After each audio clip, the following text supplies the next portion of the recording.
Voilà ce qu'il fallait retenir de l'information de ce vendredi. Notre premier invité aujourd'hui, c'est Claude Renaud. Bonjour Claude.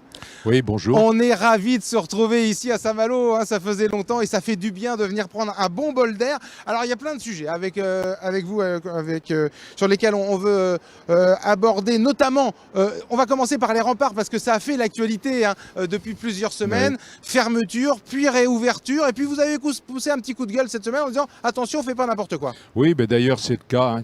Ça se passe très très bien, les gens respectent. Bon, il y a toujours quelques exemples de gens qui vont en sens interdit, Bien comme sûr. partout.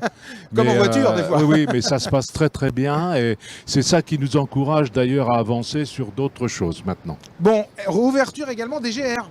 Oui, les GR, d'ailleurs on est sur le GR34 Oui, ici. Hein. GR34 ici, ouais. Voilà, on est dessus, alors il va être ouvert tout le long de la côte et il va y avoir justement l'ouverture du sillon qui est une partie du GR34 et aussi de la digue des Bas-Sablons. Voilà, avec une vraie signalétique qui a été Voilà, mise en place. on est en train de terminer, ce matin, on terminé la ligne jaune qui va permettre de faire aussi des sens de circulation. Ouais. Que là, c'est assez large pour faire un aller-retour, alors que sur le rempart, il n'y avait pas la place. Voilà. Donc là, ça, Donc, voilà, ça va dans le sens de tout. Toujours la même idée, on ouvre progressivement, mais on veut pas. Moi, je souhaite vraiment pas que ça se passe mal, parce que le pire, ce serait de se retrouver avec un cluster sur Saint-Malo, enfin, du point de vue, ça, ce serait terrible. Ce serait catastrophique. Le sujet, évidemment, dont tout le monde parle depuis des semaines quasiment, c'est la réouverture des plages. On sait que vous vous êtes battu en ce sens. Ce sera pour demain, 8 heures. Comment vous avez un peu d'anxiété, pareil, en se disant il faut que ça se passe bien? Mais j'étais en conférence téléphonique avec l'ensemble des équipes tout à l'heure. C'est très très bien préparé. On ouvre à 8 heures ici. On a un dispositif pour aussi un peu surveiller, aider, mais aussi assurer la sécurité. Donc tout ça se met en place demain. C'est cette grande plage immense qui va jusqu'au pont. Elle est encore déserte pour l'instant. Voilà, jusqu'au pont. Il y a 4 km de long. On a des dispositifs aussi. On peut regarder un petit peu ce qui se passe. On a quelques caméras pour surveiller. Bon, on va le faire discrètement, mais on va le faire tout de même. Je pense que ça va être respecté. Je ne me fais aucun souci. Alors justement, quel message vous avez envie de donner alors aux Malouins, mais on sait que ça va venir de Rennes, de Fougères, de Vitré, tout le monde va vouloir venir sur notre littoral. Le message principal. Rappelons d'ailleurs que les animaux sont interdits. Hein. Oui, animaux de toute taille. Hein. Oui, c'est important de le rappeler. Depuis voilà, le plus petit chien jusqu'au cheval. Voilà, donc non, mais c'est quand même important alors, de le rappeler. l'éléphant, on n'en a pas encore vu ici. Sait-on jamais. Voilà. Mais je voudrais revenir sur le sens. On a vraiment souhaité réouvrir les plages depuis déjà un mois.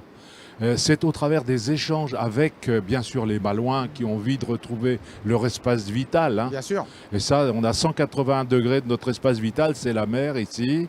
Donc on a besoin. Et puis aussi pour les professionnels. Là, on a quand même tout ce qui est ce qu'on appelle le CHR, cafetier, hôtel, restaurant. Ces gens-là souffrent. Ils sont complètement au creux de la vague. C'est 100% de chiffre d'affaires en moins sur le mois de mai, sur le mois d'avril aussi. Donc c'est très très important. Et on sent bien qu'il va y avoir une compétition entre territoires en France. Le Premier ministre hier a dit à partir de juillet et août, on pourra faire du tourisme en France, se promener. Mais bien évidemment que les territoires vont se faire des compétitions. Évidemment. Et nous, sans notre littoral, on est un beau territoire, mais on est un territoire parmi d'autres. C'est très important pour la relance du tourisme, pour que les professionnels puissent retrouver un élan et puis aussi de l'espoir que notre littoral soit accessible.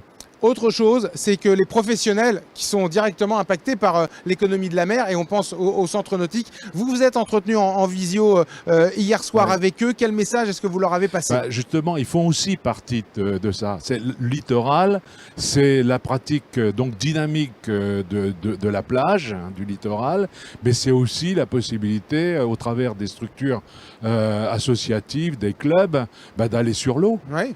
On a le droit de pratiquer des sports individuels et souvent d'ailleurs la pratique nautique elle est individuelle. Bon, il y a quelques supports collectifs mais la plupart, le kitesurf, la planche, le paddle, mais aussi le dériveur, enfin tout ça c'est... Et donc il faut pouvoir le pratiquer et les clubs, les associations sportives ont un rôle essentiel.